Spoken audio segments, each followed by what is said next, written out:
दोस्तों, अगर आपको भी कोलकाता और हैदराबाद के बीच महामुकाबला पसंद आया हो तो हमारे इस वीडियो को दिल से एक लाइक जरूर कीजिएगा। आज के वीडियो का लाइक टारगेट केवल 400 का है। दोस्तों, कोलकाता के मैदान पर दहाड़ा रघुवंशी और अजिंक्य रहाणे का बल्ला। हैदराबाद के गेंदबाजों का कब्र खोदते हुए ईडन गार्डन के मैदान को बनाया शमशान। और फिर अंत में वेंकटेश, रिंकू मचाई तबाही। तो आखिर कैसे रघुवंशी की घातक बल्लेबाजी के आगे नतमस्तक हुए हैदराबाद के एक से बढ़कर एक गेंदबाज। कोलकाता की टीम ने कितने रनों का रखा हैदराबाद के सामने लक्ष्य, किस बल्लेबाज ने ठोके सबसे तेज अर्धशतक। इन दोनों टीमों के बीच रोंगटे खड़े कर देने वाले मुकाबले की पूरी हाईलाइट तो हम आपको इस वीडियो में जरूर दिखाएंगे। लेकिन उससे पहले आपको क्या लगता है, इस बार आईपीएल की चमचमाती हुई ट्रॉफी कौन जीतेगा? आप खुद नीचे कमेंट करके जरूर बताइए। दोस्तों, ईडन गार्डन के मैदान पर शुरू हुआ इस मुकाबले में सिक्का उछाला गया तो हैदराबाद की टीम ने जीता और पहले गेंदबाजी करने का फैसला किया। वहीं कोलकाता को बल्लेबाजी करने के लिए आमंत्रित किया। कोलकाता की तरफ से पारी की शुरुआत करने के लिए दो खतरनाक बल्लेबाज क्विंटन डीकॉक के साथ सुनील नारायण आए। वही हैदराबाद की तरफ से पहला ओवर लेकर आए मोहम्मद शमी।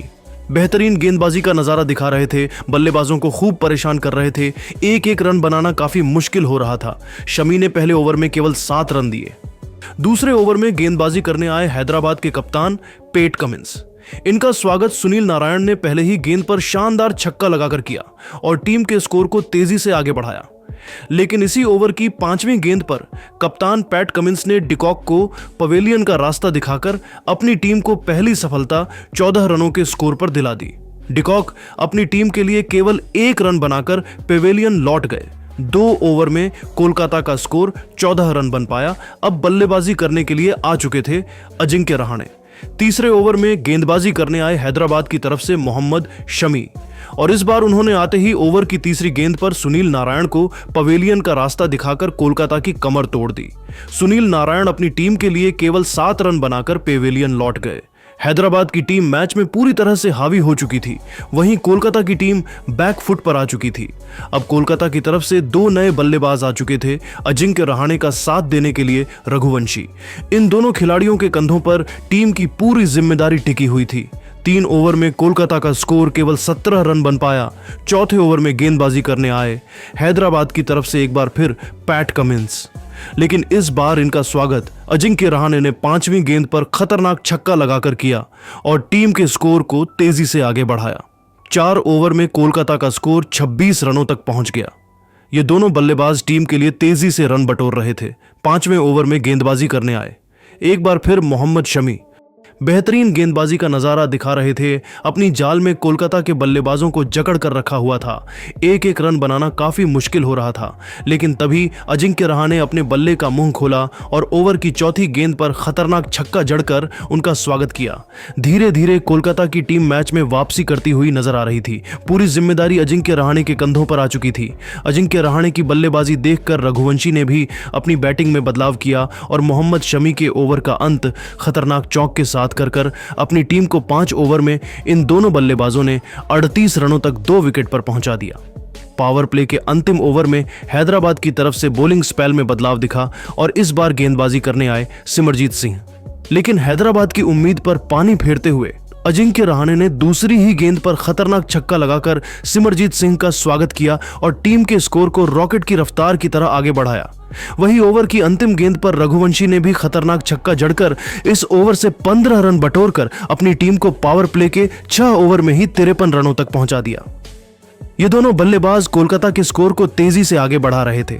हैदराबाद के हर गेंदबाजों के खिलाफ टूटकर प्रहार कर रहे थे। इन दोनों खिलाड़ियों का बल्ला रुकने का बिल्कुल भी नाम नहीं ले रहा था।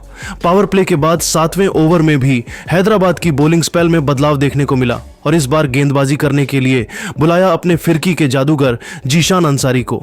लेकिन जीशान का स्वागत अजिंक्य रहाणे ने अपने अंदाज में दूसरी ही गेंद पर खतरनाक चौका लगाकर किया और अपनी टीम को 7 ओवर में ही इन दोनों बल्लेबाजों ने मिलकर 61 रनों तक पहुंचा दिया। इन दोनों खिलाड़ियों के बीच एक अच्छी साझेदारी पनपत्ती हुई दिखाई दे रही थी, जो कि कोलकाता के लिए अच्छी खबर थी। हैदराबाद की तरफ से विकेट की तलाश में एक बार फिर बॉलिंग स्पेल में बड़ा बदलाव देखने को मिला और इस बार गेंदबाजी के लिए आए हर्षल पटेल। लेकिन इनका स्वागत रघुवंशी ने पहले ही गेंद पर शानदार चौका लगाकर किया। और इन दोनों खिलाड़ियों के बीच 50 रनों की साझेदारी पूरी हो गई। वही रघुवंशी ने ओवर की अंतिम गेंद पर भी शानदार चौका जड़कर अपनी टीम को 8 ओवर में ही 71 रनों तक 2 विकेट पर पहुंचा दिया। कोलकाता की टीम पूरी तरह से मैच में हावी हो चुकी थी। हर गेंदबाजों के खिलाफ ये दोनों बल्लेबाज रन बटोर रहे थे। 9वें ओवर में विकेट की तलाश में गेंदबाजी करने आए एक बार फिर जीशान अंसारी, और इस बार जीशान ने शानदार गेंदबाजी की बल्लेबाजों को खूब परेशान किया। रन बनाना काफी मुश्किल होने लगा और इस ओवर में जीशान ने केवल 4 रन दिए। 9 ओवर में कोलकाता का स्कोर केवल 75 रन 2 विकेट पर बन पाया। 10वीं ओवर में एक बार फिर गेंदबाजी करने के लिए आए खुद कप्तान पैट कमिंस। शानदार गेंदबाजी कर रहे थे, लेकिन ओवर की अंतिम गेंद पर अजिंक्य रहाणे ने करारा प्रहार करते हुए शानदार छक्का जड़ दिया और अपनी टीम को 10 ओवर में 84 रनों तक 2 विकेट पर पहुंचा दिया। 11वें ओवर में गेंदबाजी करने आए एक बार फिर जीशान अंसारी, लेकिन इस बार रघुवंशी ने उनका स्वागत तीसरी गेंद पर खतरनाक छक्का लगाकर किया और फिर चौथी गेंद पर बेहतरीन चौका जड़कर उनकी जमकर कुटाई कर दी। वहीं अजिंक्य रहाणे उनका भरपूर साथ निभा रहे थे। दोनों बल्लेबाज अपने अर्धशतक की तरफ बढ़ रहे थे, लेकिन जीशान ने ओवर की अंतिम गेंद पर अजिंक्य रहाणे को पवेलियन का रास्ता दिखाकर अपनी टीम को तीसरी बड़ी सफलता 97 रनों के स्कोर पर दिला दी। अजिंक्य रहाणे अपनी टीम के लिए 38 रन बनाकर पवेलियन लौट गए। अब मैदान पर रघुवंशी का साथ देने के लिए वेंकटेश अय्यर आ चुके थे। इन दोनों खिलाड़ियों के कंधों पर टीम की पूरी जिम्मेदारी थी। 11 ओवर में कोलकाता का स्कोर 97 तक पहुंच चुका था। 12वीं ओवर में गेंदबाजी करने आए सिमरजीत सिंह। इनका स्वागत रघुवंशी ने चौथी गेंद पर चौका लगाकर किया और टीम के स्कोर को 100 रनों के पार पहुंचा दिया। 12 ओवर में कोलकाता का स्कोर 104 रनों तक पहुंच गया। 13वें ओवर में हैदराबाद की तरफ से गेंदबाजी में बदलाव दिखाओ और इस बार गेंदबाजी करने आए कमिंडू मेंडिस। पहली ही गेंद पर सिंगल लेकर रघुवंशी ने अपना अर्धशतक पूरा किया, लेकिन मेंडिस ने रघुवंशी को ज्यादा देर तक मैदान पर टिकने नहीं दिया। इसी ओवर की चौथी गेंद पर उन्हें पवेलियन का रास्ता दिखाकर कोलकाता की कमर तोड़ दी। 106 रनों के स्कोर पर कोलकाता का चौथा विकेट गिर गया। रघुवंशी टीम के लिए 50 रन बनाकर पवेलियन लौट गए, लेकिन वेंकटेश मैदान पर टिके हुए थे। उनके साथ देने के लिए आए रिंकू सिंह 13 ओवर में कोलकाता का स्कोर 108 रनों तक पहुंच गया। 14वें ओवर में हर्षल पटेल ने बेहतरीन गेंदबाजी की और केवल 5 रन दिए। 14 ओवर में कोलकाता का स्कोर 113 रनों तक बन पाया। जिस तरह से कोलकाता का स्कोर आगे बढ़ रहा था और यह दोनों बल्लेबाज खेल रहे थे।